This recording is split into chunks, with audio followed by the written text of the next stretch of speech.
वाला सीन नहीं होगा, ये जो जीरो कैसे, हाँ वो जो बाहर निकल जा रहा है उसका कौन सा माइनस आएगा, माइनस तो क्या आएगा, माइनस परसेंटेज माइनस इसका देखना तो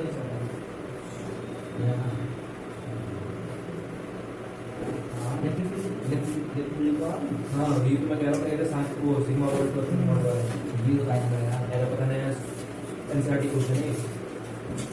okay so case 2 NCERT zero दिया तो समय में जीरो जब हमारा okay point is on the sphere, तो ये आपका स्फीयर है, इस स्फीयर में फिर से रो यूज कर रहे हैं, that is q upon 4 upon 3 pi r cube.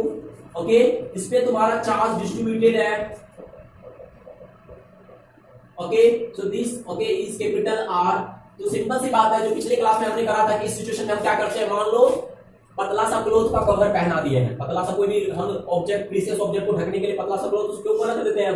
तो एक्जेक्टली लाइक दैट ये स्फीयर काफी प्रीशियस है, इनके पतला सा जो क्लोथ है जिनका थिकनेस टेंड्स टू 0 है उनके ऊपर रख देंगे। तो exactly that is equivalent to Gaussian surface. तो आपका जो गॉसियन सरफेस यहां पर हो जाएगा एक्जेक्टली इनके ऊपर हो जाएगा। और मान लो ये पॉइंट P है जहां पर तुम्हें इलेक्ट्रिक फील्ड कैलकुलेट करना है, लिखो तो question electric field at point P। लिखो consider a Gaussian surface at a distance capital R, Gaussian surface at a distance capital R from the center of the sphere, Gaussian surface at a distance capital R from the center of the sphere, from the center of the sphere. Okay, point number 2 लिखो, hence here actual surface of the sphere, actual surface of the sphere and Gaussian surface will overlap each other. And the actual surface of Here actual surface of the sphere and Gaussian surface will overlap each other. तो ऐसा भी okay आपको मैंने क्या बताया, ये तुम्हारा football है। ओके हमें सरफेस पर पॉइंट है ना, हमारा point is on the okay overlap each other, hence Gaussian surface will be symmetrical. Surface will be symmetrical. So again from Gauss theorem, yeah, from Gauss law, Gauss theorem.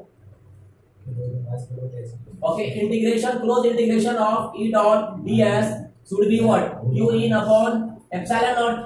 ठीक है, यहाँ पर फिर से जो तुम्हारा प्लस चार्ज है, plus charge के कारण ओके जो हमारा फील्ड होता है बाहर की तरफ होता है, तो बाहर की तरफ आएगा तो किसी भी सरफेस पर फील्ड आपका इस तरह से बाहर की तरफ आ रहा है, और किसी भी पॉइंट पर जो आपका ओके नॉर्मल होगा, नॉर्मल वेक्टर होगा, नॉर्मल एरिया वेक्टर होगा। एरिया वेक्टर क्या होता है, मान लो अगर ये हमारा प्लेन है तो इसका इस सरफेस का एरिया वेक्टर किधर की तरफ होगा, इधर की तरफ होगा, इस सरफेस का एरिया वेक्टर इधर की तरफ होगा। या इनको इस यहां से हम अच्छा समझ सकते हैं, इनका एरिया वेक्टर ऊपर की तरफ हो गया, ये मान लो प्लस का जे कैप है, ये माइनस का जे कैप है, ये प्लस का आई कैप है, ये माइनस का आई कैप है।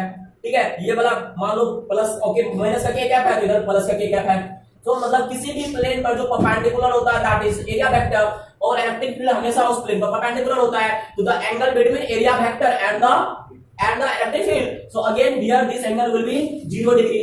तो जब थीटा इक्वल टू 0 हो गया तो आपको पता है कि जो integration of E dot ds इसका मतलब ये होता है कि okay E okay ds cos theta, तो यहां पर आपका हो गया इंटीग्रेशन E ds cos 0, और cos 0 1 होता है, तो ये इंटीग्रेशन ऑफ E ds हो गया। सो दिस इज वेरी इंपॉर्टेंट। और यहाँ पर जो आपका E डॉट है, डॉट इसलिए हट गया है क्योंकि एरिया वेक्टर और इलेक्ट्रिक फील्ड के बीच एंगल क्या है, 0 डिग्री। अगर एरिया वेक्टर और ओके इलेक्ट्रिक फील्ड के बीच एंगल 90 डिग्री होता तो क्या होता, E डॉट ds बताओ तुम, सुनिए। अगर एरिया वेक्टर और इलेक्ट्रिक फील्ड के बीच एंगल 90 डिग्री होता, एट दैट टाइम फ्लक्स क्या होता, 0 होता। सबको समझ में आ रहा है ये बात, good. Okay so that is the thing, there is two situation in my question, okay when 0 और 90। तो यहां से अब आप फिर से लिखो, ओके सो इनको आप लिख चुके हो E ds। E electric field constant है, चार्ज क्योंकि बदल नहीं रहा है, चार्ज जब भी नहीं बदलेगा इलेक्ट्रिक फील्ड कांस्टेंट होगा।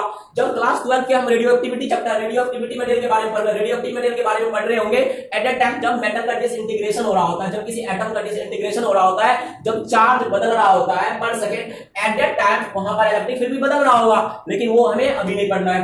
या मान लो अच्छे क्वेश्चन जो आईआईटी मेडिकल में आते हैं, ओके, कभी कभी यह क्वेश्चन इस तरह से दे देता है तुम्हारे पास कि E equal to E not plus का okay A okay E not कुछ इस तरह से दे दिया, ठीक है। तो यहाँ पर ये फिर से क्या हो गया, कांस्टेंट हो गया। या ये इस तरह से भी बना सकता है E equal to E not plus का AT, ओके। तो A कांस्टेंट हो गया, T क्या हो गया, टाइम हो गया। तो T पे ओके जब T क्या है 1 है तो हमारा इलेक्ट्रिक फील्ड पता चल जाएगा, ठीक है। T 2 है, कांस्टेंट का वैल्यू दिया हुआ रहेगा। सो that is out of your syllabus for board exam, okay. इनको संडे वाले पेपर में क्लास में डिस्कस कर लेंगे।